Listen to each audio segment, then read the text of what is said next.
Au nom du Père et du Fils et du Saint-Esprit, ainsi soit-il.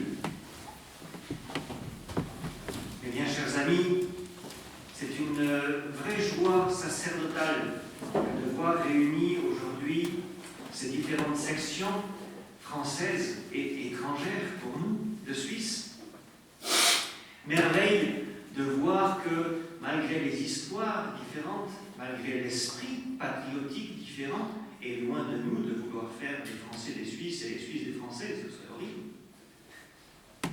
Dans un sens comme dans l'autre, d'ailleurs. Concernant cette identité qui nous est propre, mais de voir que ces peuples peuvent s'unir et s'unissent de fait dans un idéal qui dépasse la terre. Et en cela, le Père a si bien dit, notre cité est d'abord céleste. Et voilà pourquoi, de même que nous sommes des êtres différents, des personnes différentes, mais avec le même but qui est le salut, eh bien, il peut y avoir des pays différents, mais avec le même but qui est de se sauver. Alors, merci mon Dieu de pouvoir se réunir, peut-être sous le regard heureux d'un saint qui nous unit tous, Savoyards, Suisses, Lyonnais, peut-être moins les Auvergnats, mais Saint François de Sales. Saint François de Sales, dont les noms d'Annecy, de Genève, de Lyon, où il est mort, eh bien, sont si présents dans la vie de ce saint qui aura marqué ce coin de territoire. Nous fêtons d'ailleurs cette année le 400e anniversaire de sa mort. Il est monté au ciel un 28 décembre 1622 et nous sommes en 2022. Donc prions bien pour que saint François de Sales, qui a, à travers ses écrits, presque rempli d'une douceur suisse, mais il a aussi un esprit combattant français des plus terribles.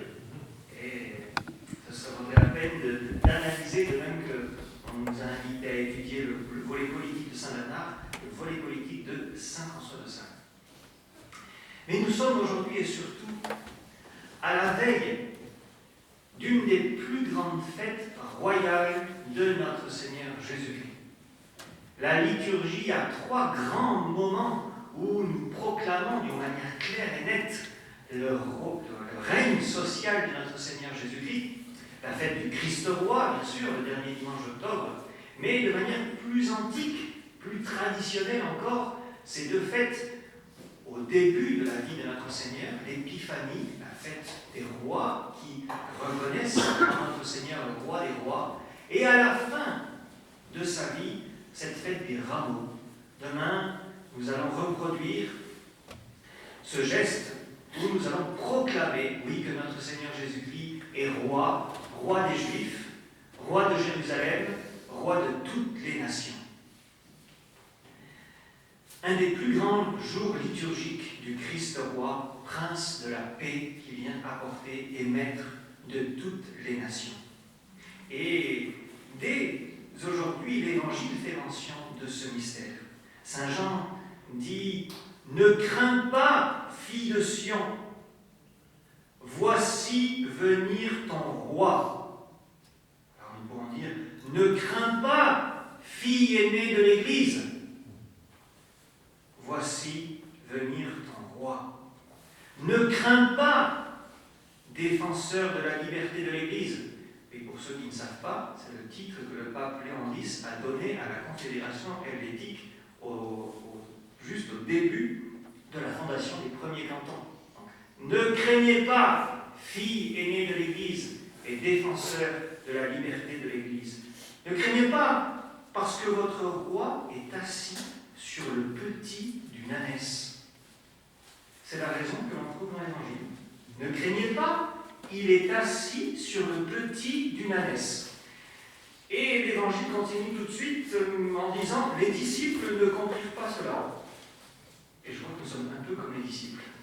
Nous ne comprenons pas non plus pourquoi la raison de ne pas craindre, c'est que notre Seigneur est assis sur un âne.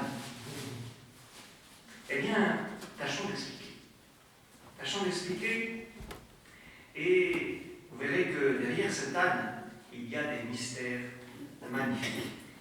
L'âne, dans la tradition juive, représentait l'animal royal, par opposition au cheval, qui était l'animal de guerre.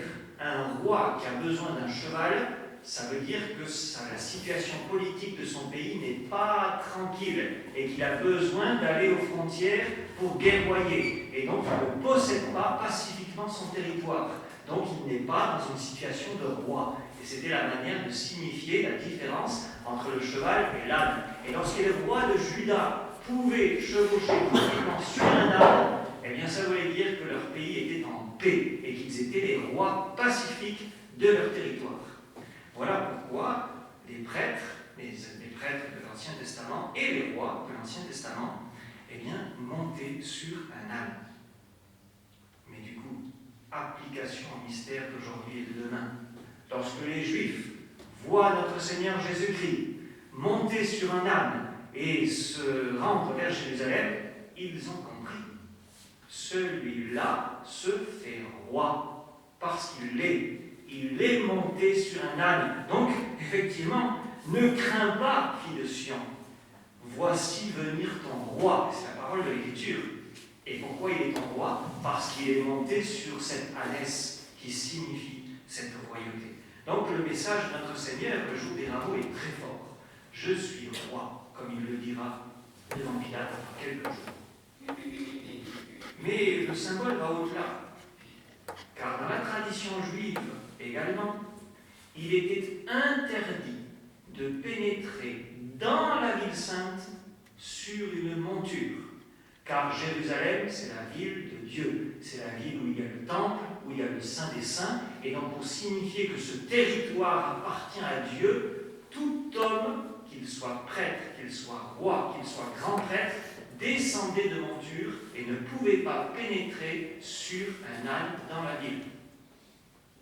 Mais un homme l'a fait, qui est Dieu. Et c'est notre Seigneur Jésus-Christ. Et là encore, le symbole est des plus puissants. Je suis roi parce que je suis monté sur un âne, et dans cette ville, je ne descendrai pas de monture parce que je suis Dieu. Je suis Dieu. Voilà.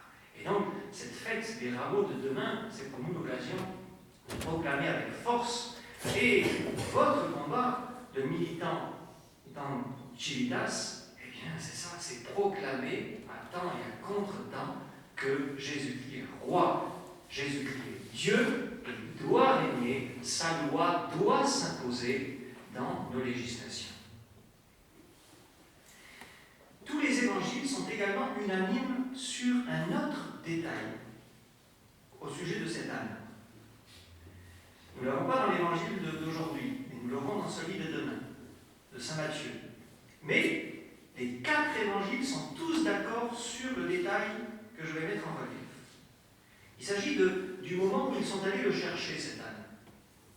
Ah oui, ça devait être important, puisque Dieu lui-même prend la peine de l'écrire, de l'inspirer aux évangiles et aux 4 évangiles. Vous connaissez toute cette histoire.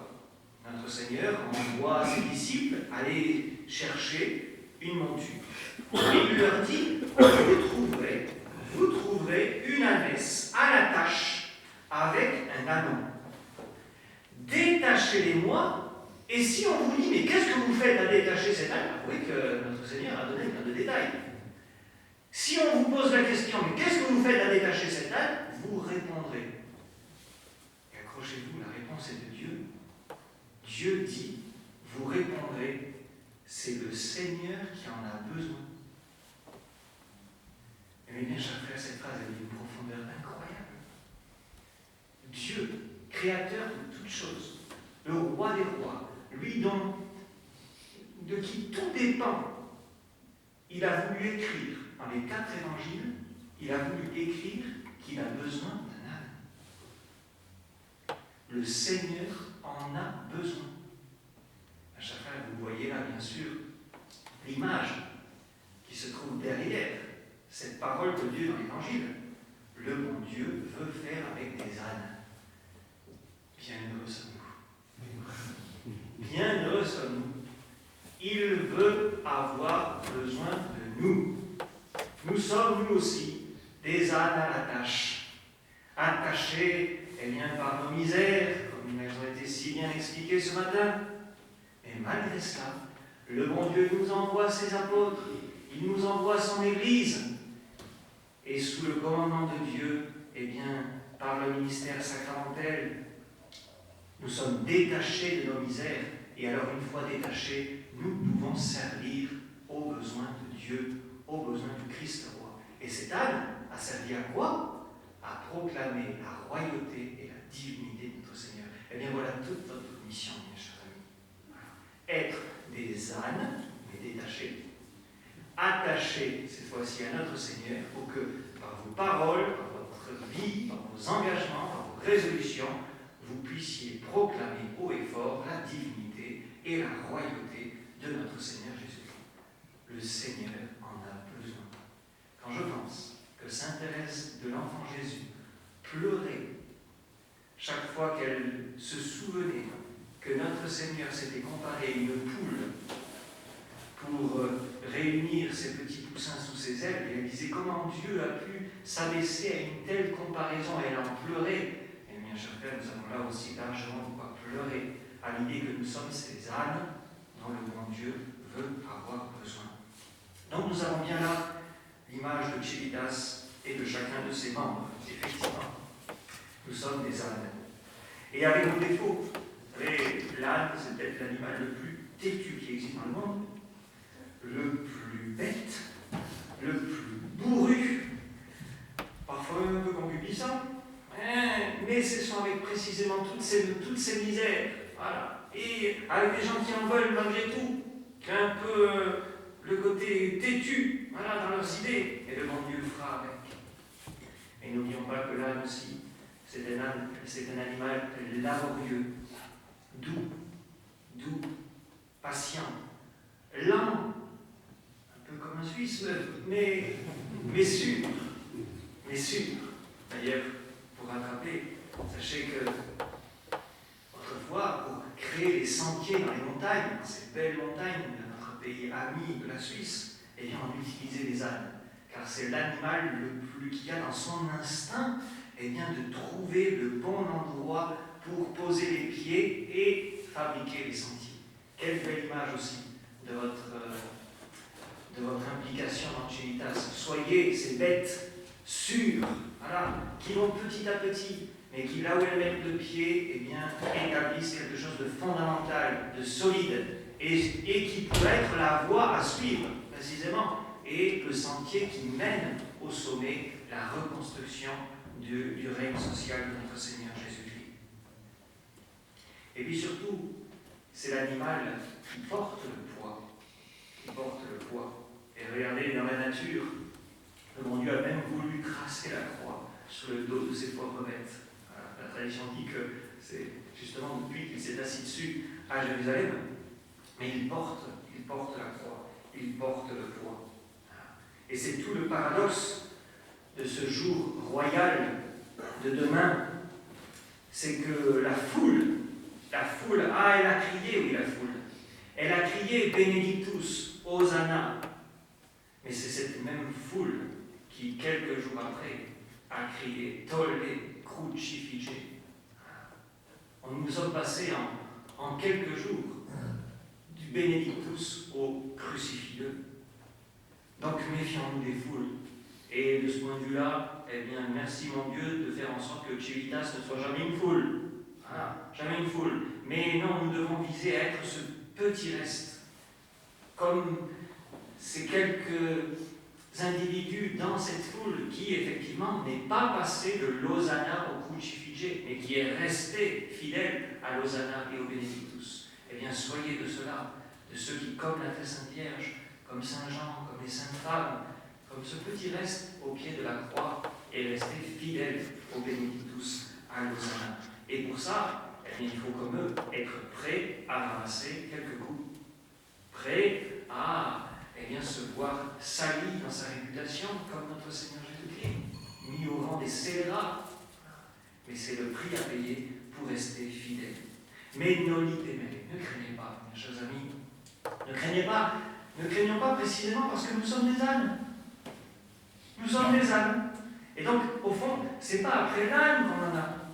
c'est après celui qui est dessus. L'âne n'a pas été crucifié. Il est peut-être même resté vivant, mais il a fait sa mission. Oh, il a pris sûrement quelques coups, mais il est passé au travers.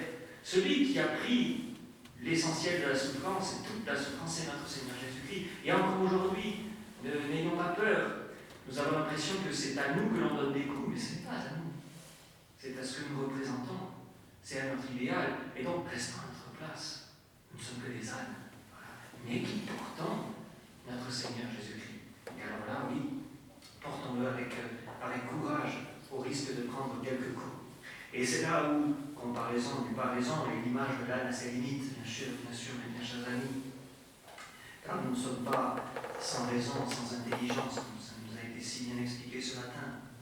Et donc, effectivement, il se peut qu'il nous soit demandé de mourir pour notre Seigneur, avec notre Seigneur. Ce n'est pas à exclure. Voilà. C'est encore l'évangile d'aujourd'hui. Celui qui aime sa vie la perd. Et celui qui est sa vie en ce monde la garde pour la vie éternelle. La garde pour la vie éternelle. Et dans quelques jours, le jeudi saint, dans le discours après la scène, notre Seigneur nous dira: le serviteur n'est pas plus grand que son maître. Ils m'ont persécuté, ils vous persécuteront. Parce que le serviteur, encore une fois, n'est pas plus grand que son maître. Allons au travail. Au travail, mes bien chers amis, n'ayons pas peur de prendre le joug, de suivre notre Seigneur, et à l'exemple de ce petit âne, eh bien, d'être au service du Christ roi, prince de la paix, maître des nations. Et j'allais dire, n'ayons pas peur de charger un peu le baudet. Il faut que tous, ce soir, vous soyez avec un peu plus de responsabilité sur vos épaules. Et là encore, n'ayez pas peur. On vous chargera. On vous chargera. Et le dernier mot sera encore au Saint François de Sales. Saint François de Sales qui, justement, face à des responsabilités, au trop de travail, répondait, et ça vous donnera la mesure pour savoir combien chacun peut porter. Il faut prendre de la tâche, plus qu'on en saurait faire, et comme si on avait à vivre longtemps, mais ne s'en soucier d'en faire plus que si l'on devait mourir demain. Voilà comment il faut vous charger aujourd'hui. Alors prions. Prions Notre-Dame de France, prions Notre-Dame de Suisse, de nous guider dans ces pas laborieux, tranquilles et sûrs pour le règne éternel, ainsi soit. Au nom du Père,